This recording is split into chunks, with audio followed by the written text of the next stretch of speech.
kesempatan kali ini, saya tertarik untuk menceritakan cerita yang berasal dari Kabupaten Lebak yang berjudul yaitu Cikotok, Legenda Ayam Emas. Cerita ini ditulis oleh ayah saya, Bapak Ismawanto, dan mendapatkan juara 1 pada lomba penulisan cerita rakyat yang diselenggarakan oleh Kantor Bahasa Banten tingkat Provinsi Banten pada tahun 2016. Mengapa saya memilih cerita ini? Karena cerita ini menarik dan memiliki pesan moral yang baik untuk kita. Oleh karena itu, marilah kita saksikan. Dahulu kala pada zaman kerajaan Pajajaran, hiduplah pasangan suami istri bernama Kisangkala dan Nyai Kero. Kisangkala memiliki perangai yang tamak. Mereka belum dikaruniai anak walau sudah lama menikah. Dalam kesepiannya, Nyai Kero memiliki suara yang merdu dan suka bernyanyi pada saat memberi makan hewan peliharaannya. Pada suatu malam, Kisangkala dan Nyai Kero diusir dari kerajaan Pajajaran karena dituduh mencuri ayam.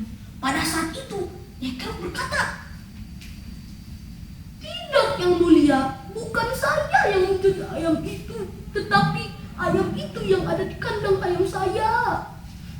Kata Nyai Kero, "Bohong! Dia yang telah mencuri ayam saya!" sahut seorang warga. Raja pun berkata, "Baiklah Sangkala, jikalau kau tidak menemukan kesalahan pada hari ini, kau akan temukan di kemudian hari. Tapi untuk kali ini, aku ingin kau pergi dari tanah Priangan." Kisangkala dan Nyai Kero pun melakukan pengembaraan sambil diiringi ratapan pupuh minjil Nyai Kero.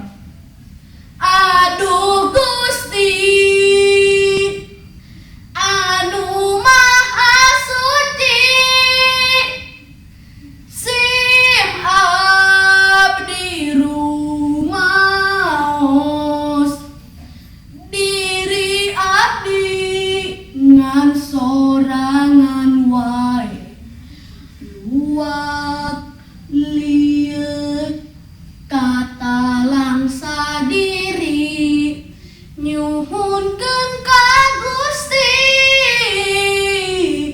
pitulung nu agung."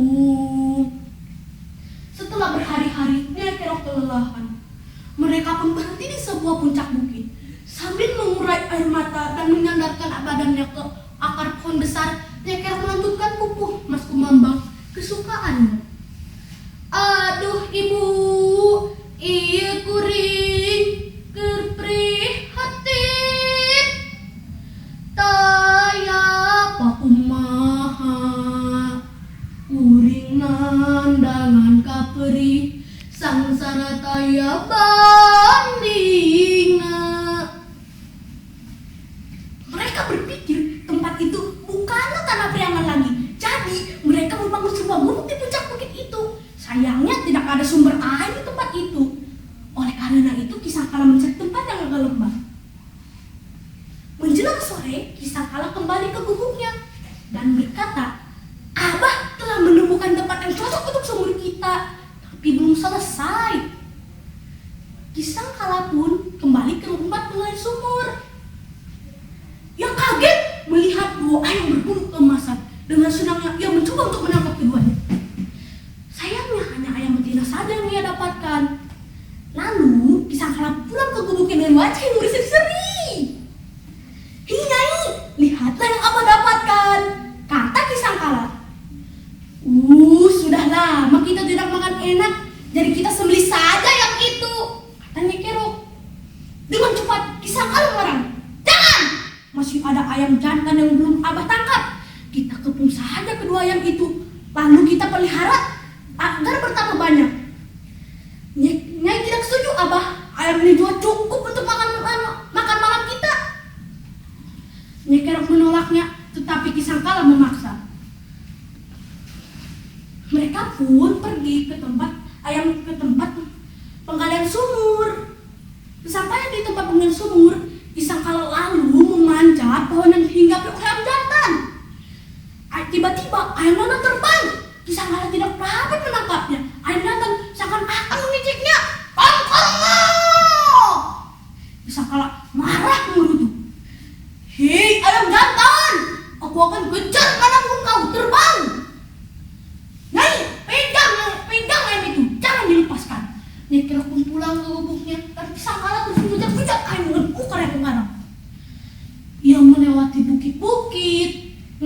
menyeberangi sungai-sungai, tetapi ayam yang ia kejar belum dia dapatkan.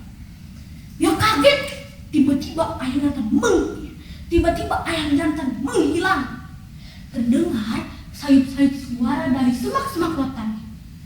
Hei Aki, kau tidak akan menemukan ayam itu. Ayam itu akan tinggal selamanya di sini.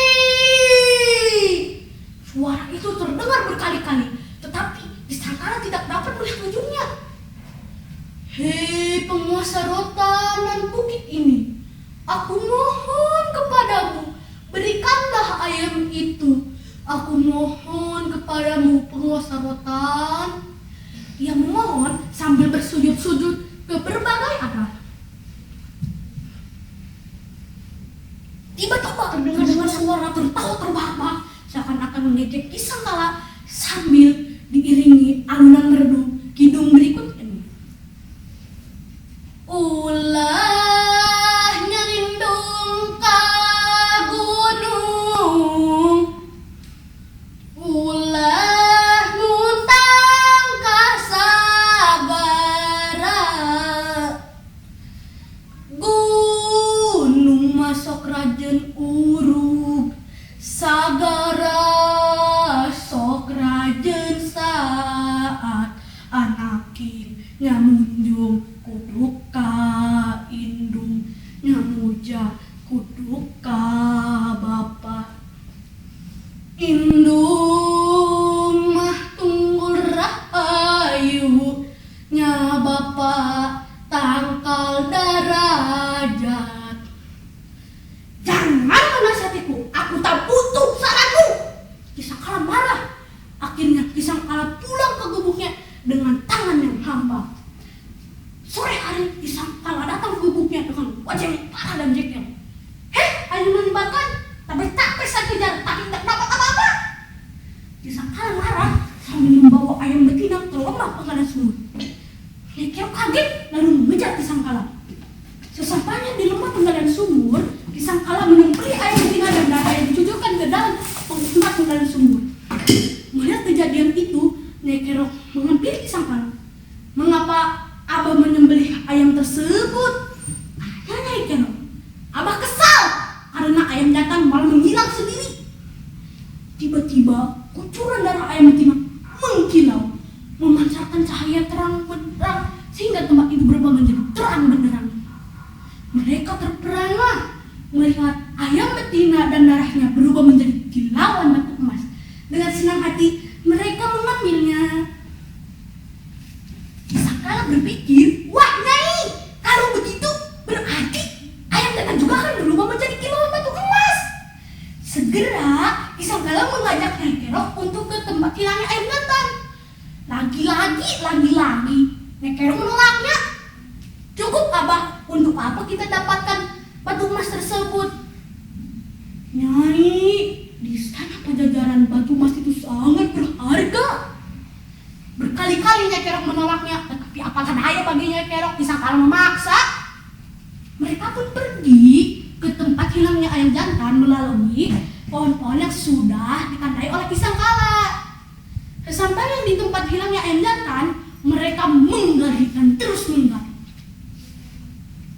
Beberapa meter kemudian, batu emas sebesar ayam jantan mengkilau, memancarkan cahaya terang keemasan sehingga lubang tersebut berubah menjadi terang benderang. Mereka tertawa kegirangan, walau batu emas itu belum mereka pegang. Kali ini Kisangkala melantunkan kubu balak-bak kesenangan.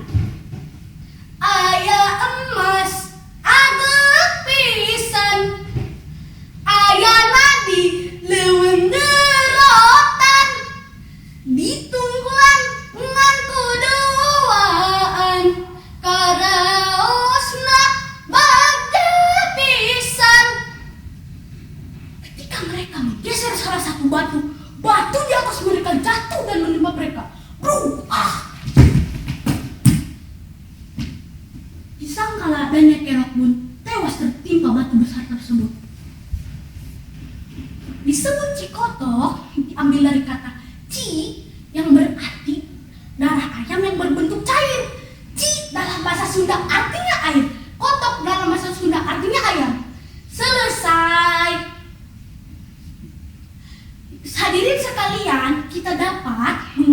pesan moral dari cerita ini yaitu kita jangan serakah.